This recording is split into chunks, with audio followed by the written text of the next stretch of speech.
No mundo intelectual, nada surge do nada.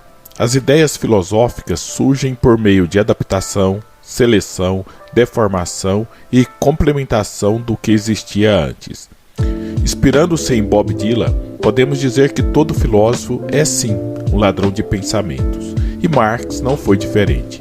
Sua filosofia da história foi influenciada por uma gama diversa de concepções filosóficas e visões de mundo. O marxismo é herdeiro do iluminismo, compartilhando com os filósofos das luzes vários pontos de vistas comuns. A utopia de emancipação humana, o desejo de encontrar leis gerais no mundo histórico, a existência de um progresso humano no futuro, a visão positiva da revolução como forma de resolver os problemas humanos, a confiança irrestrita na razão científica.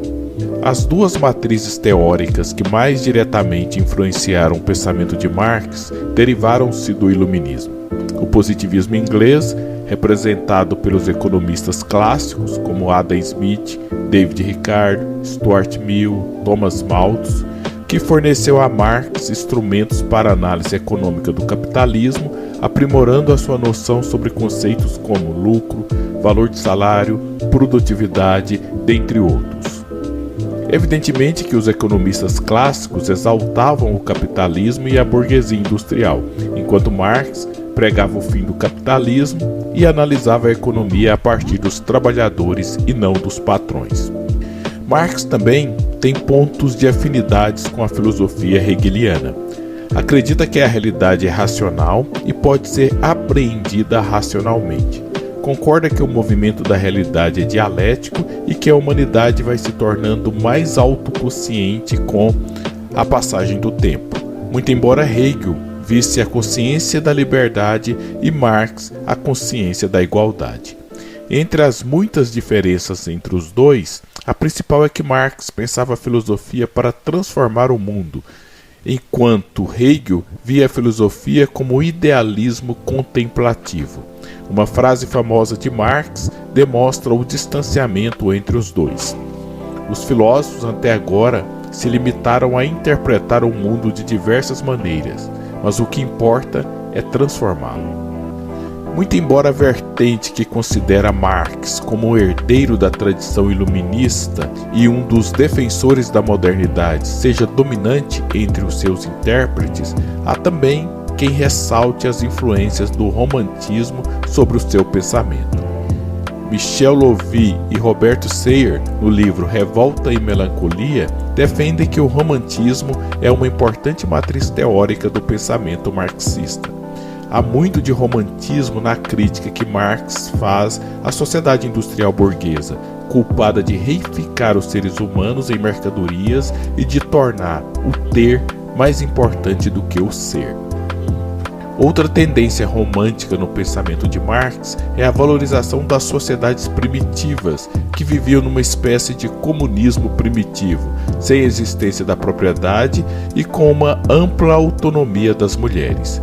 Com base nisso, é possível pensar toda a filosofia da história de Marx a partir de um viés romântico, buscando fazer com que a humanidade retornasse a uma época de ouro que foi corrompida.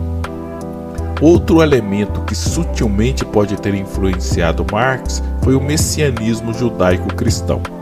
Essa hipótese é defendida por Kaulovitch, autor do livro O Sentido da História, que afirma que Marx, apesar de ateu e crítico a todas as formas de religião, absorveu inconscientemente perspectivas messiânicas do mundo a partir da sua família judia. Assim, como na concepção judaico-cristã, que acredita que o pecado original alterou a natureza humana, para Marx, o aparecimento de uma sociedade em que uma classe explora a outra alterou as faculdades morais e intelectuais dos seres humanos, mergulhando o mundo numa era de sofrimento e incapacitando as pessoas de ver as coisas como elas realmente são. Por isso, era preciso criar um novo mundo e uma nova sociedade, sem classes, sem exploração e sem alienação. Se no judaísmo e no cristianismo a vinda do Messias era a esperança de libertação, Para Marx, o salvador da humanidade era o proletariado. Nenhuma classe na história foi tão explorada como o proletariado. No nível máximo de alienação, o proletário é obrigado a vender-se em troca de um salário e trabalhar como uma engrenagem no sistema de divisão de trabalho. O proletariado se tornou uma mercadoria, pois o salário para sustentar a sua vida é regulado pelas oscilações de mercado, como qualquer outras mercadorias. Tomate, por exemplo. Justamente por nada ter, o proletariado pode originar um novo ser. Lovitch afirma: Marx vê no proletariado o instrumento histórico universal para alcançar o objetivo escatológico de toda a história através de uma revolução universal. Como Messias bíblico, o proletariado pode implantar o reino de Deus, mas sem Deus, na terra. Um reino sem desigualdades, sem fome, sem alienação e sem violência. Esse é o futuro da história humana que Marx e Engels afirmaram ter descoberto examinando a história. Essas colocações de Karl Lovitch aproximam o marxismo e religião. Inevitavelmente surge a pergunta: o marxismo é um tipo de crença religiosa que surgiu no mundo moderno sob a roupagem de uma teoria científica? A pergunta pode parecer risível para os simpatizantes do marxismo, mas analisá-la pode nos ajudar a ter uma melhor compreensão do marxismo e da sua recepção. O que é preciso em termos sociológicos para algo ser considerado uma religião? O primeiro elemento de uma ética religiosa é a teodiceia, ou seja, a resposta para a seguinte pergunta: por que existe a maldade e a injustiça no mundo? Essa é uma das principais dúvidas existenciais humanas, e cada religião dá uma resposta diferenciada para ela.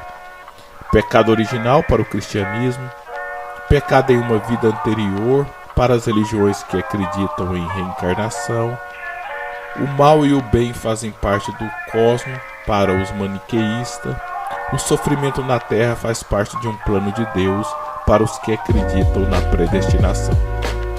O segundo elemento é a presença de dogmas, geralmente escritos para que os fiéis possam realizar um comportamento mais condizente com os preceitos divinos.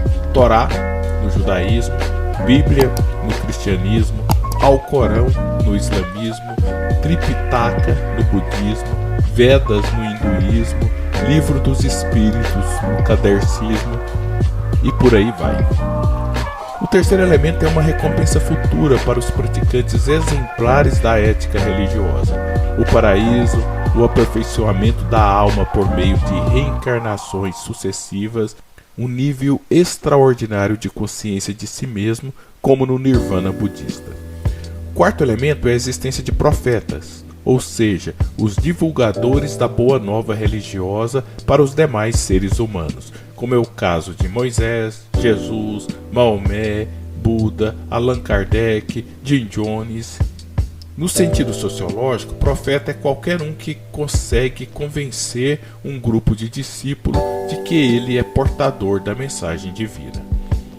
O quinto e último elemento é a existência de entidades não humanas, benéficas ou maléficas, que devem ser adoradas ou exorcizadas: Deus, Alá, Devas, espíritos superiores, Shiva, orixás, dentre outros. E o marxismo, como ele se comporta em relação a esses 5 elementos? O marxismo tem uma explicação para a existência da injustiça no mundo: o surgimento da propriedade privada, que provocou o aparecimento das classes sociais e da exploração dos seres humanos pelos outros. As obras de Marx e Engels foram escritas com argumentos filosóficos e científicos, mas algumas vertentes as interpretam de modo dogmático. Curiosamente, o marxista francês Louis Althusser chegou a dividir os escritos de Marx em 2, os do jovem Marx e os do velho Marx, lembrando a divisão bíblica do Antigo e do Novo Testamento. O marxismo não defende a existência do céu ou inferno, ou qualquer recompensa ou punição pós-morte, mas acredita em um futuro milênio na Terra, onde iria predominar a paz e a abundância para todos os seres humanos. Embora Marx e Engels nunca propusessem nenhum tipo de exaltação mística sobre si mesmos, podem ser considerados como uma espécie de profetas seculares de uma boa nova para a humanidade. Como os profetas religiosos, eles conseguiram convencer vários discípulos para se dedicarem à causa da Revolução Proletária Mundial. Por fim, o marxismo não possui nenhuma crença em entidades sobre-humanas. Percebe-se que há uma surpreendente proximidade entre o marxismo e religião, o que talvez ajude a explicar o fato de muitos marxistas se devotarem à causa da revolução social com tamanha abnegação.